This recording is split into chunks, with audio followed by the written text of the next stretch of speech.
Right, hit that record, crack open an ice cold vintage seltzer, lemon and lime.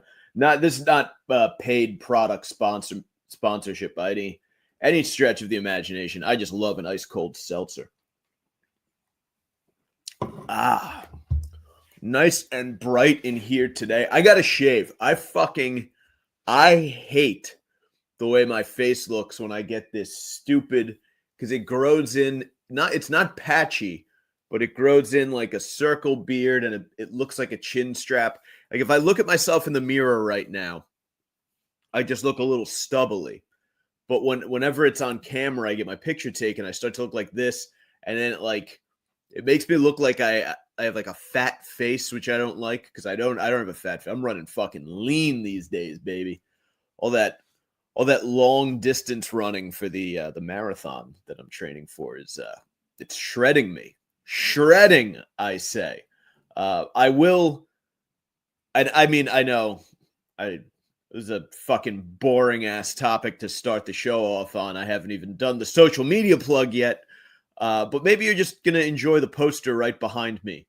Well, I tell you that I will be keeping long distance running in my workout regimen after this is over. I never liked long distance running, but like when I was younger, because I just associated it with, that was how they would kind of condition you for sports when I was growing up. I just associate it with like the misery of running laps around my peewee football field in pads in August when I was in like elementary school.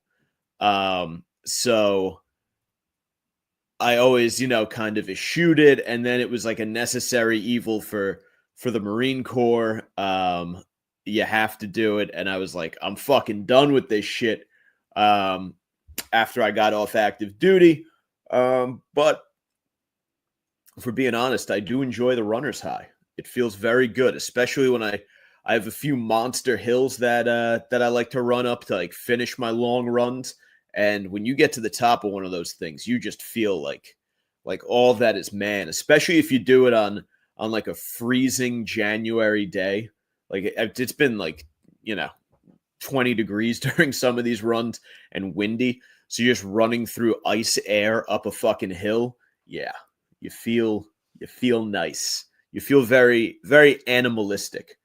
Anyway, we are pre-recorded today. I'm like squinting a little bit at the screen. My glasses broke, and the fucking grocery store didn't have one of those little screw fix-it kits. So I've just been going without my blue blockers, because my other ones I leave at work, and I don't feel like toting them back and forth. So now whenever I'm on the computer at home now, my eyes are just getting seared by blue light. I fucking hate it. They're fucked up enough as it is. Anyway, what the hell was I saying? Something.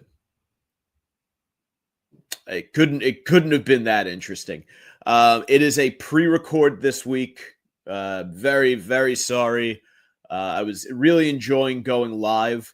That little stretch there, I guess. I think it was only like 2 weeks in a row where I was live for the show. But I much more enjoy it live because I get to hang out in the comments section, and I appreciate those of you who have taken the time to endorse the show elsewhere. That's very kind of you. That's very, very much appreciated that this is something you enjoy to that degree. So those of you who would like to do that, of course, Sacktap Live is the show. Fridays, live or pre-recorded at 8 p.m. Most Fridays. Sometimes I do have to take a week off. You can find that at Mike's Golden Streams on YouTube, Twitter, at Mike Montone. I really haven't been doing much on Twitter. Instagram, I'm kind of in and out. At Gary_Moyler, Moyler. And then the podcast, the audio version, the Savage Sacktap, is available wherever you download podcasts. It's usually up within the week after I have done a video stream. Sometimes it's one of those tasks that sometimes gets pushed. So your best bet there is just subscribe, and Spotify or whoever will let you know when there's a fresh one. That's the way to do it.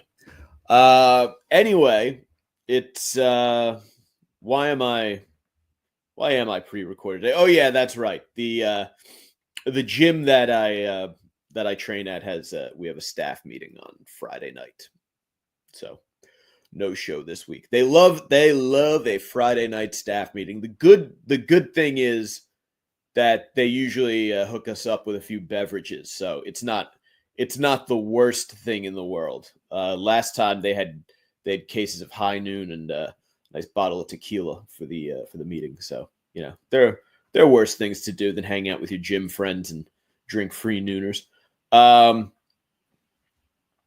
It is the winter.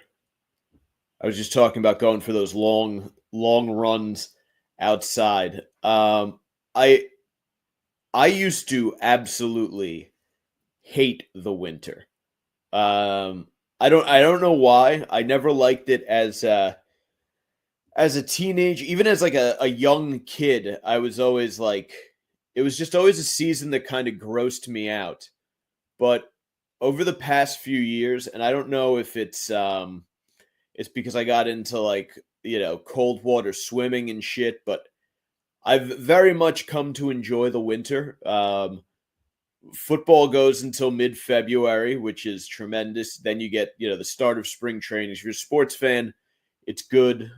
January is just a month to dedicate to football and kind of just relaxing. I love a relaxing January. I want nothing on my plate. January and February, give me less to do. I just want to hang the fuck out. I say that while I'm training for a marathon and studying for a fucking bodybuilding coaching certification. So we're doing quite a bit, but I like a lot of it's just doing homework, so I can kind of hibernate and do that. And then, of course, the running just makes you feel like a vigorous fucking beast. I always tell people, if you treat the winter as a time to train hard and just like load up on fucking protein-based calories, you'd be a fucking savage by summertime. If you do a nice 5-month winter training arc where all you do is eat meat and vegetables and lift weights, you could look like a fucking beast. And then it's like, I don't know, the holidays get you through most of winter, and then you got to deal with it's like 6 to 8 weeks, and then it's March. March is a sloppy, miserable month. March is really the hateable month. You get a couple of nice days sprinkled in with just like a bunch of fucking cold, wet shit. And that, which for some reason that continues into April around here now. Anyway, but when I was a boy, one of my favorite activities was throwing snowballs at cars. And this story out of Connecticut, not funny, caught my eye. A 12-year-old was shot in Hartford after hitting a car with a snowball, which I'm so fascinated because, and I guess the I don't know, was he throwing a snowball at a car, or were they throwing them at each other? And it's like, unless they throw a fucking, an ice ball directly at your window, or it's like something like egregious, even getting mad at a child for throwing a snowball at your car is fucking, it's so fucking ridiculous. Me and my friend Roberto were, I think we were in I want to say this feels like 10th grade. And we were outside Kilroy's in Glen Rock, New Jersey on a January or February, I think, or actually maybe it was Was it a March snow? I feel like I remember it being later in the winter. So maybe it was like maybe it was President's Day weekend. Like the Sunday, maybe it was the Sunday night of President's Day weekend. Um we're fucking we're outside of Kilroy's, the grocery store. Very nice, very overpriced grocery store uh in our town that had a big barrel of pretzels at the front, and you could just dip your hand in and grab a pretzel. And some people say it's disgusting to eat pretzels out of the Kilroy's barrel, because there's all sorts of like little kids picking their nose and sticking their hands in. But it's a free pretzel. All right, you gotta get yourself some. If you're ever in Glen Rock, stop by Kilroy's, grab a couple pretzels, tell them Sacktap Live sent you. Look at you like you got a dick growing out of your head. But me and my buddy Roberto were throwing snowballs at cars. As we would do shit. We love throwing shit at cars. On Halloween, we all used to throw candy at cars, like fucking chocolate bars. We just hide in the bushes and fucking peg a car. We try to hit the driver's side window and scare the guy. But we fucking packed one, just nailed one, and this guy he pulls into the parking lot, and there's like Kilroy's has its parking lot, and then there's like an L shape around, and it goes like behind, like it's one of like, it shares a building with like one of the town civic organizations. I forget what it was. It was like the fucking like the JCs or some shit like that. And we both take off in different directions. He tries to go around the back of the store towards the park. I ran past. I just juked the guy.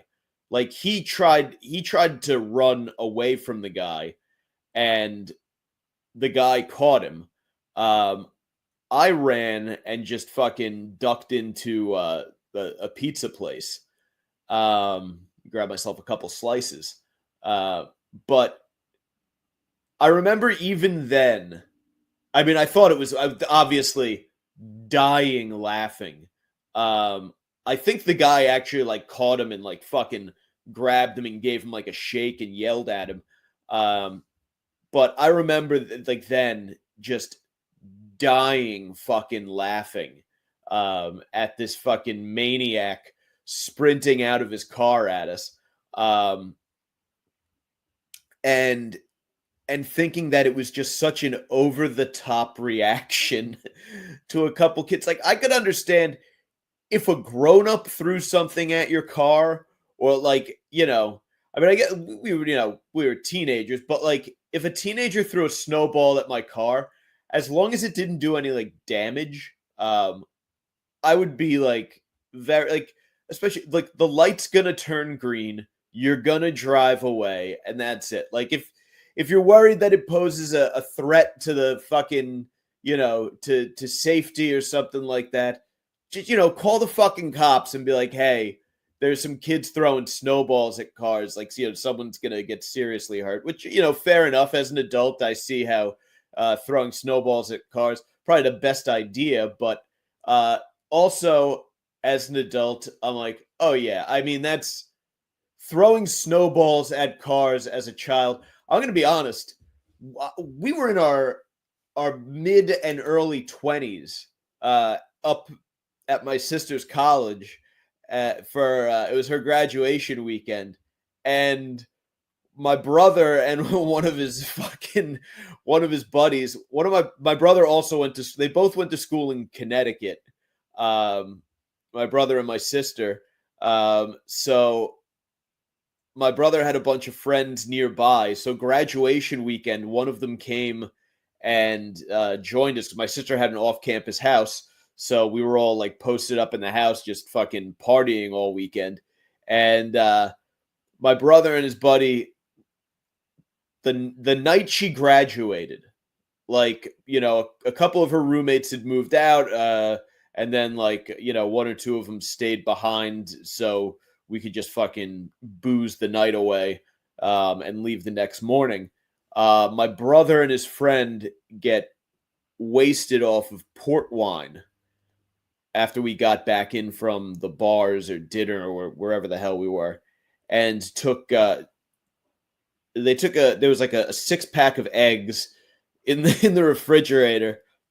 They went out into the bushes in front of the house and they were just nailing cars with eggs as they as they drove by.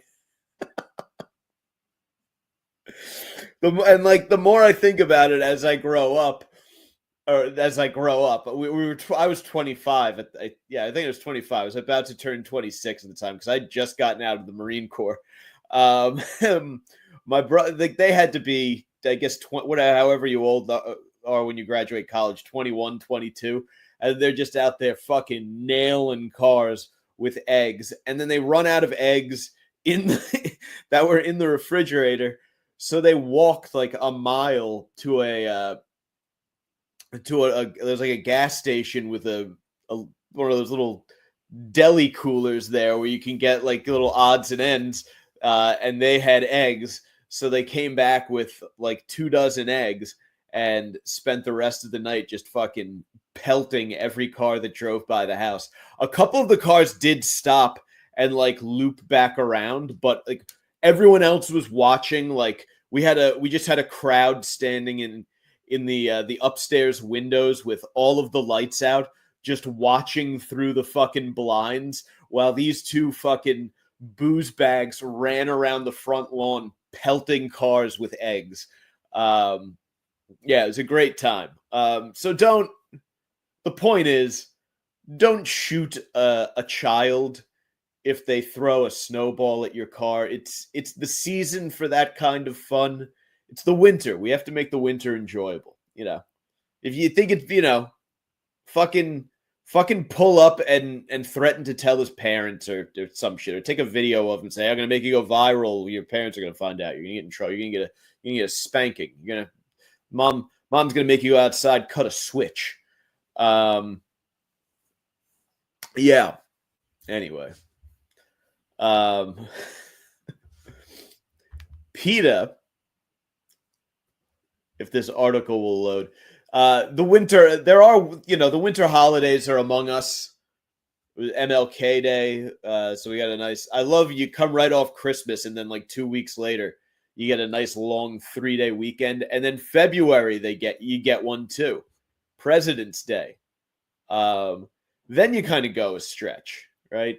March, April, most of May, but you get hooked up. I remember you would get a week off in mid. This is why I always thought that teachers were such fucking jokes. It's because I can't understand how you don't work all summer, and then like you get most of November off for teachers convention, Thanksgiving. December's a joke. There's just a week off there. January, they throw you another one. And then in February, you get that winter break where you get a week off. And then in the spring, you get a spring break. Like, you're just you're vacation enthusiasts.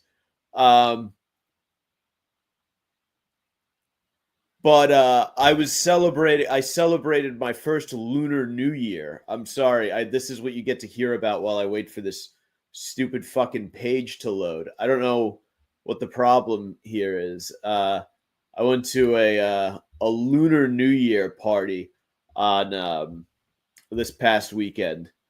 One of my girlfriend's friends, I guess, her birthday and her husband's birthday coincide with the Lunar New Year, and I guess she's Chinese, and they have a great big mansion, so they threw a Lunar New Year party, which was interesting. I didn't, because other than my girlfriend, I didn't really know anybody there. There was one chick there who I went to high school with, who I guess is friends with the whole group, but she was several years younger than me. So I don't like, other than kind of knowing her in passing, didn't really know her. And then like I've met my girlfriend's friends like one time before this.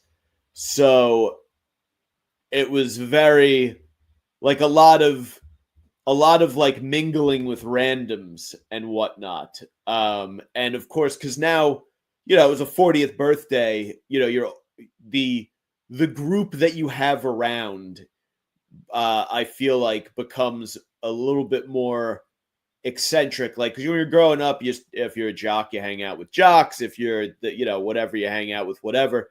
As you become an adult, you know, you move into a town, you meet the people who are around you, and those people come from all different walks of life.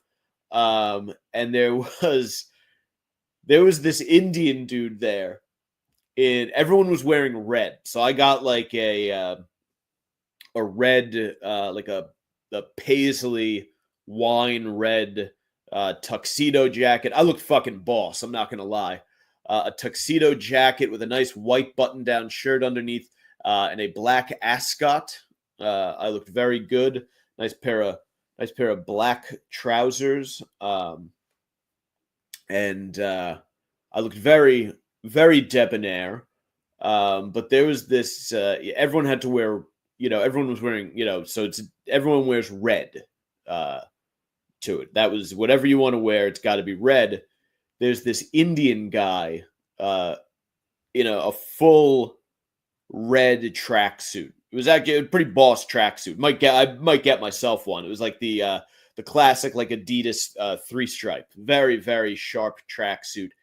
And they had in the basement, they had a DJ. Like this was not a fuck around party. This was like a hired staff, a full spread of Chinese food on the fucking over the little fucking whatever what are those called, the steno burners or whatever the little things are, full. And they had, in addition to plates and everything, they had cartons. Like when you order Chinese food and you get like a carton of rice, so they had empty cartons so that you could fill up. If you wanted to take one to go, all good. Which I love. If you're gonna do a big catered party like that and they're gonna be mass amounts of leftovers, sending people home with a little something is good stuff. But they had a DJ down in the basement with like a dance floor and everything laid out. And this Indian dude is going off, fucking just tearing up the dance floor, fucking crip walking all over the place. So I'm loving it. I'm doing the Trump dance, like fucking couple back and forths and a golf swing all over, just celebrating the Donald. And this Indian dude is fucking crip walking. They're dropping like the 90s hip hop and everything. Like this is 40-year-old millennials pretending they're still young, pretending they still got it. It was good. And that there were people partying in a manner that I no longer indulge in as well. So there's definitely, when you you could tell as the night went on that it was like, oh, it's turning more into a party. The good times are really starting to roll. Like, the couples who showed up there in like a frumpy red sweater or whatever and had like a big glass of white wine, like they have seeded the ground to everyone else who really came to get loose. And this Indian dude was getting into it. I had to take a break, so I go upstairs. I'm like, all right, good. We still got some dumplings and some sesame chicken out. The rice noodles, unfortunately, had all been consumed. I love a nice rice noodle with vegetables you do that with like some sesame chicken or something, you're in a good place. But there's stacks of fucking dumplings left, and like the really good kind of dumplings were like they were steamed, but I think after steaming they gave them like a little bit of a pan finish just to get them kind of crispy. Something real good though, like pork dumplings. And I fucking love dumplings. So I'm up there, I'm loading up a couple of cartons of dumplings and sesame chickens to go, because by now the crowd has thinned to the point where there was still, a couple dozen people there, but it was like anyone who's wanted their Chinese food has gotten their Chinese food. So I'm like, all right, fuck it. It's time to put together a couple to go cartons, grab a few. They have big tubs of water bottles. Like this was like being at a professional facility. Grab the lady and get the fuck out of here. And I look over, and the Indian dude is now dancing around the fucking Chinese food room. And every time he passes the table, he just takes one of his fucking sweaty ass fingers, grabs a dumpling, and pops it into his mouth. He must have made 4 or 5 passes at this thing, grabbing a dumpling each time.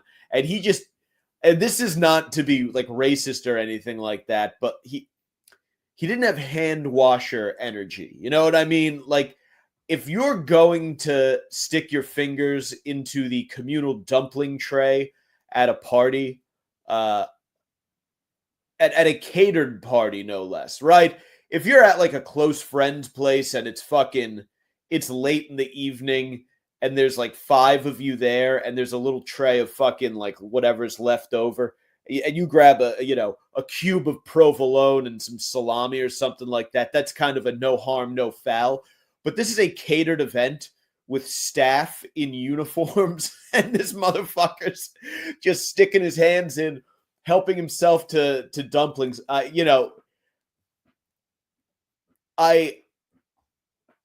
did the math on whether he had done that before I got up to the dumpling tray to fill my to-go boxes, and I settled on like I didn't see it, so it didn't happen, and I feel like this is later in the evening behavior. Like I can't imagine him doing this earlier in the night when everyone was like composed and together. Although maybe, but definitely not a hand washer, and definitely a potential party defecator as well. So there's a non-zero possibility that guy took a shit at the party and then fucking either didn't wash his hands or did a very half-assed job of washing his hands before hitting that dumpling tray, which luckily didn't come to mind until long after I had the dumplings. They were very good dumplings, though. I was willing to risk it. I figure I've eaten enough street food in Southeast Asia that I'm probably reasonably immune to whatever's going on there. But a lengthy diversion while this stupid page finally loaded. But PETA, you gotta love these guys. PETA, the People for Ethical Treatment of Animals, have suggested a weather reveal cake to replace famous groundhog Punxsutawney Phil. So as you know, of course, in Punxsutawney, Pennsylvania, or Gobbler's Knob, Pennsylvania. Punxsutawney is not the name of the town. I don't know why I don't know what Punxsutawney means then. Or is Gobbler's Knob like a? Is that like a? Is it Punxsutawney? Is it like Punxsutawney Township? Is Gobbler's Knob a fucking a hamlet in Punxsutawney Township? How's that work? Maybe I'll look it up on the internet. Punxsutawney is a borough in Pennsylvania. And then what is Gobbler's Knob?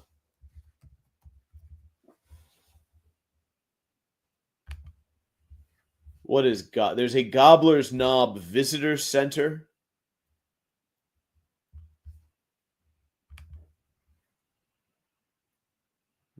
According to the sign, the name Gobbler's Knob has two potential origins. The first is that the area was once home to large groups of turkeys called rafters. The second is the name comes from the traditional act of gobbling up woodland creatures after a hunt. But that's Gobbler's Knob, Iowa. How many fucking Gobbler's Knobs are there?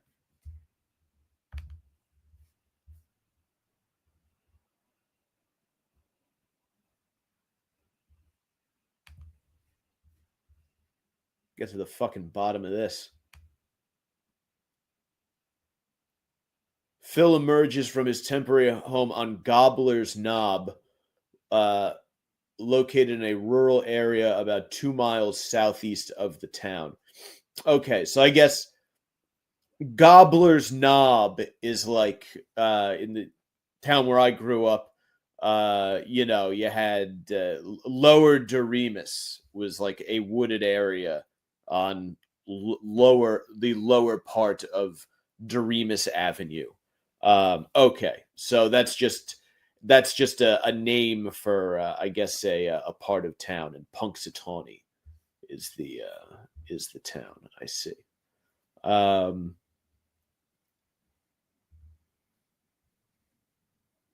So I guess it's. Oh no, I guess Gobbler's Knob is in Young Township. Punxsutawney holds its Groundhog Day celebration in Young Township.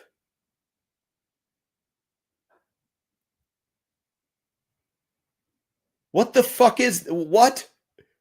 So they got like a New York Jets, New York Giants thing going on here? Do people know about this?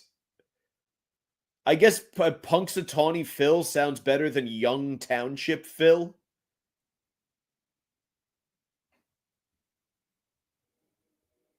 Maybe. I guess. Was this a known thing?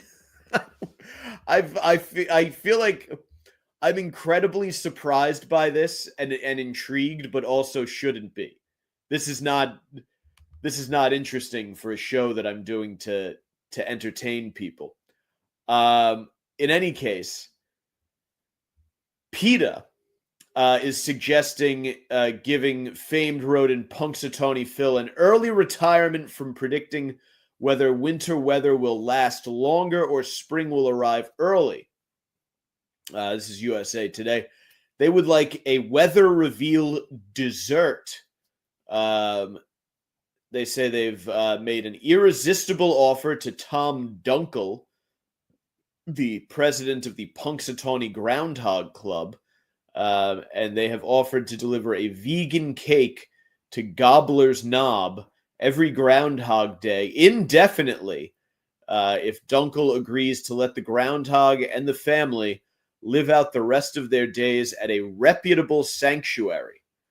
Now, I would have to think that Punxsutawney Phil is probably pretty well looked after as sort of an icon of the area. I mean, obviously, we remember Bill de Blasio famously killed Staten Island Chuck. He dropped him. The groundhog fell to his death.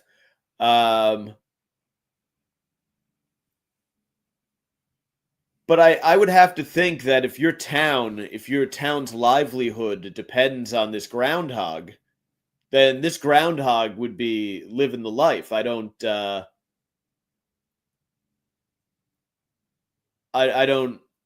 understand why PETA would want to remove him from that. The weather dessert cake is a play on the gender reveal cake. except blue on the inside of the cake would signify 6 more weeks of winter, and pink would indicate an early spring. That doesn't make any sense, but someone has to bake the cake, so it's just somebody deciding, hey, are we going to do winter or spring? The point is, people, you want to see that the tradition is about seeing the groundhog's shadow. It's not a cake. And whether you might think this is the dumbest fucking thing in the world. You might think Groundhog Day is incredibly stupid, but to replace it with cake would actually make that even stupider.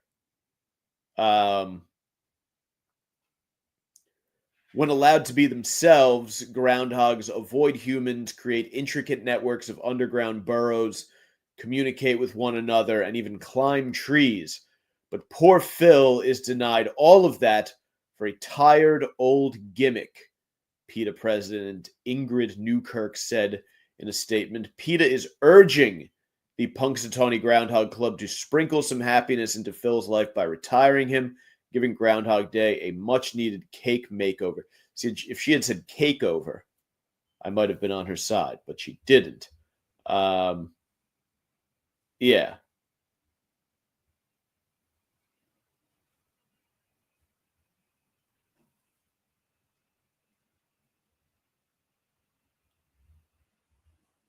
Yeah, PETA says there. Mistreating Phil because he's transported to Gobbler's Knob, whisked on stage, and subjected to a noisy announcer, screaming crowds, and flashing lights against all his natural instincts, reads Newkirk's letter to Dunkel. If approached in his natural habitat, he would run away in fear, not volunteer to live year-round in captivity, unable to do anything that's natural and important to him, like hibernate or burrow, just to be a town's once-a-year fake meteorologist. She added, we know that locals and tourists who genuinely respect Phil want him to live his life doing what's natural to him. I'm sure he has a place to burrow. Right?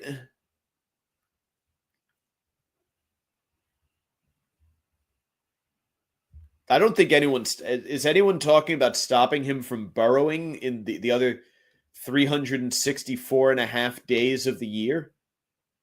Like, this guy, he works one day a year, but he's like the entire town of Punxsutawney's economy. Like, he is probably, they probably treat him better than Tuscanini. If that's a deep Seinfeld reference.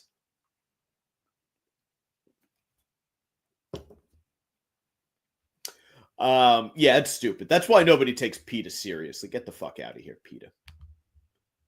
Get the fuck out of here. Of course, the other big winter holiday, Valentine's Day, is coming up, and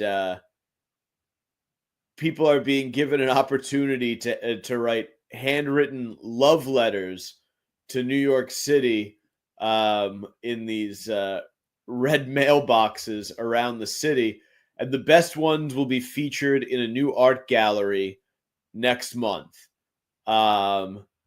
So I watch the evening. I love the local news. I love it's because it's just, you see how stupid everybody is.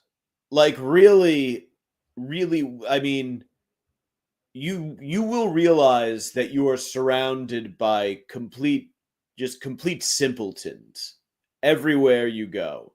It's just idiocy lurks at every turn, and it will make you almost not even want to interact with the world. Like, when I was working in local news, I truly disliked all of society, because you sit there all day writing stories about idiots doing idiot things and getting attention for them. And, like, usually even I would say like, I'm not even talking about like crimes and stuff. I'm talking about like,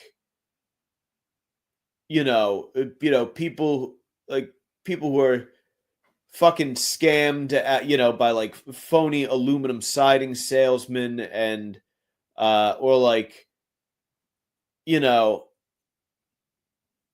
it would always be they were constantly highlighting like some elementary school would be doing like it's it's young women's success day at some fucking elementary school, and they would go, and it would be like a bunch of fucking little girls fucking reading success stories about women, and then like the teacher talking about all of the hurdles and obstacles that women face, and you're just like, just shut up. This is fucking stupid. Like, this is not there was nothing newsworthy about this. This is just a dim-witted fucking 33-year-old cat lady who got put in charge of a bunch of kids and decided that this was the best way to be subversive. There's just it's all sorts of stupid bullshit like that. And I was watching it the other day, and this Love Letters of New York City thing pops up. And I guess what's going on is there are these red mailboxes all over the city, and you write a love letter to New York, and you put it in there for Valentine's Day. And they were, I guess, a number of businesses are hosting the boxes, so you can drop it off, and it drums up business. I guess you own a coffee shop, you put one in there, people can come in, they get coffee, they write their little note, and they put it in the fucking thing. And I mean, aside from the fact that like this, I would love to, if I had the time, like I would love to just go and like fill these things up with like drawings of penises and, and fucking just complaints about people people masturbating on the subway or whatever, or like I showed at the party the other night. I showed one of my girlfriend's friends the video of. Have you ever seen the video of the guy in the Magic 8-Ball jacket getting his ass eaten by another dude on the Times Square subway platform? It's hilarious. And this fella hadn't seen it, so I presented it to him and sent him running across the room. But it's like you could fill this with stories of migrants, snatching people's cell phones out of their hands,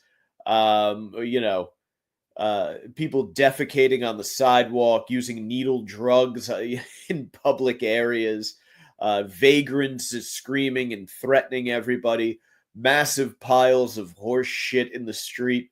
It's quite a city. But what actually irritated me the most about it was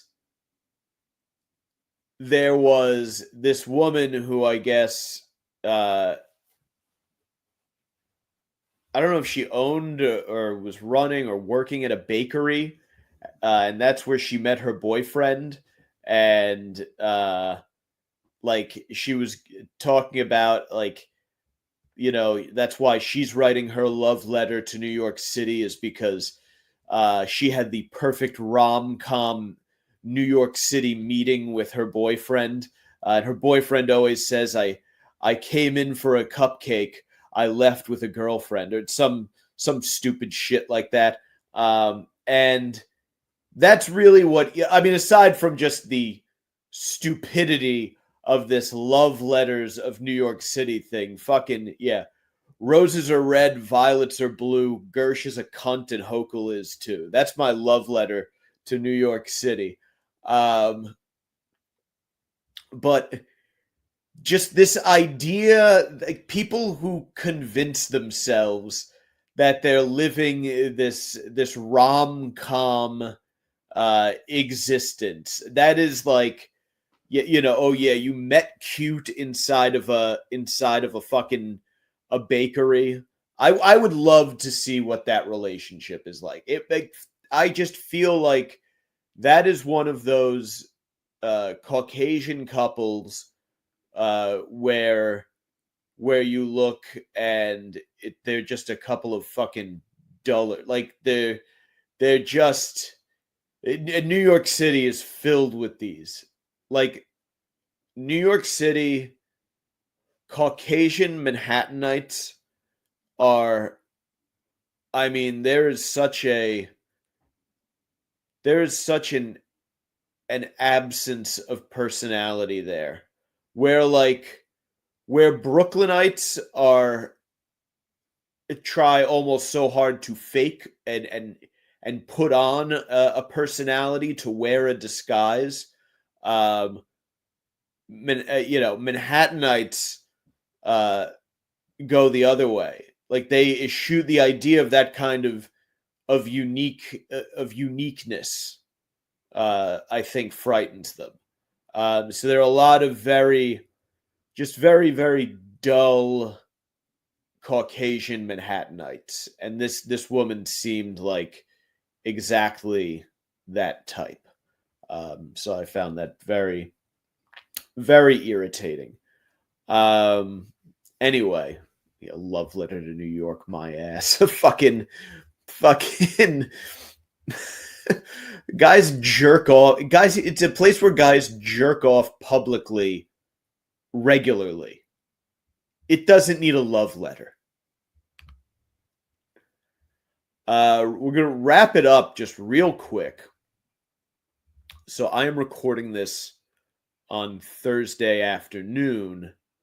And I'm sure this story will develop, but it apparently no survivors in this this plane and helicopter crash. I mean, this is absolutely horrific. Trump says, I'm seeing now, Trump says DEI hiring and bad decisions contributed to midair tragedy. I'm glad he's got the pulse of the situation. Holy shit, Donald. Oh boy. Oh my God. It's not supposed to be funny, but you don't want to find humor, but Trump going and blaming DEI for, I mean, this is I'm not going to get into the politics of this is, but just absolutely horrific. I remember growing up, TWA Flight 800 took place. I was in like it was 5th grade. I had a travel baseball game that night, and we got back very late. I remember, and that was like the big story. It happened out over Long Island, and they were pulling the bodies out of the water for like days and days and days. And everyone was, was it a missile? Was this? It turns out there was a spark in the fuselage, a frayed wire. But it just like, it was the first plane crash that first was so local. It was the first one that I could really comprehend. And I remember there was a high school French club from Pennsylvania on board because they were flying to France, and then I think it was going to fly to, the plane was going to take off again and fly to Rome after that. And I remember a lot of the news coverage was about the French club on TWA Flight 800. And I've always just been obsessed with it. And like I've read like the NTSB reports and like the after actions, and like they say, like, you know, so the coroner's reports that some of the people might have been alive when the plane hit the water. And I remember that being like the most, because that plane split open, so there was an explosion and then it split. So in theory, if you had survived the in-air explosion and like the very rapid cabin depressurization, and been conscious for it, you would have experienced fucking an open plane view of your plummet to the ocean.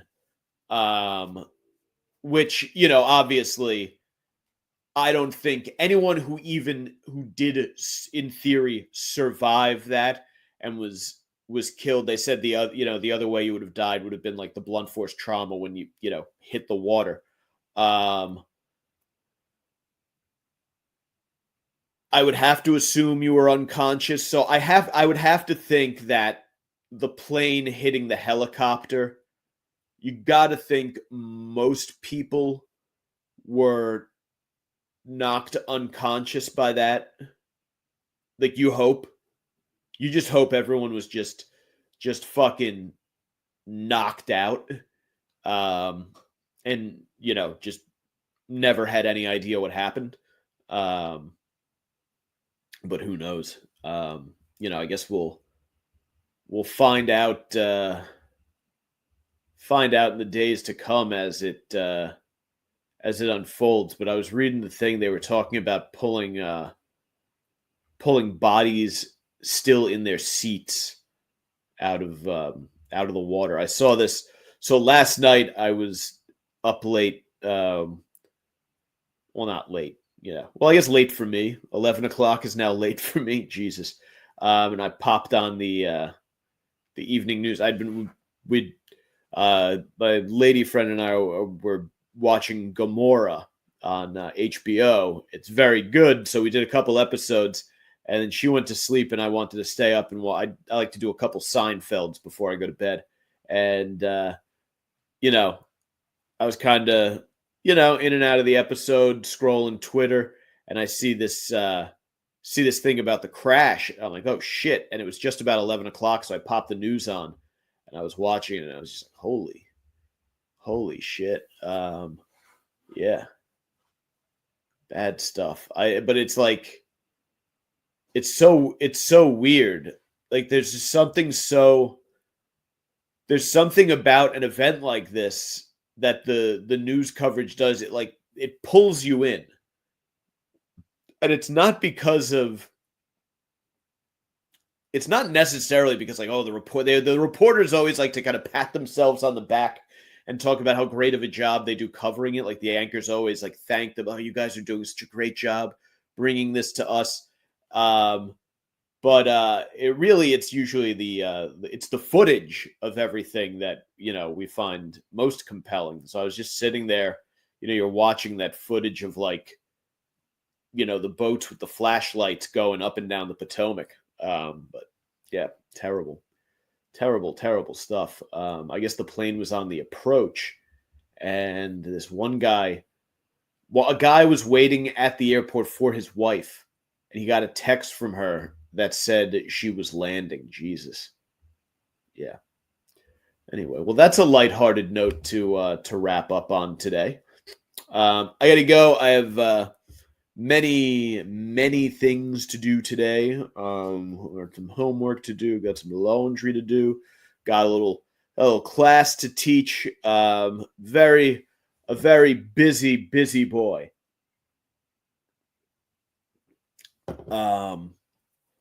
I just noticed this fucking pillow's been grinning at me like an idiot for this entire episode. Truly terrifying. Anyway, it's a nice fleece pillow, very comfortable. I forget who I got. It was a nice, lovely gift. I have a poop emoji over there too. I forgot about that. Yeah, that's right. I have a poop emoji pillow and poop emoji slippers. I'm well stocked in in fecal emoji products. Anyway, we're gonna wrap things up. What do I do here? Oh yeah, I plug the socials. Twitter at Mike Montone, Instagram at Gary_Moyler, Moyler. YouTube at Mike's Golden Streams. Sacktap Live Fridays at 8. Next Friday, I'm not sure. Possibly live, possibly pre-record. I don't know. It's a good question. Gotta look at the calendar. See. So check out the page next Friday at 8, and you will find out then, I guess. All right. Adios, motherfuckers. Have a good weekend.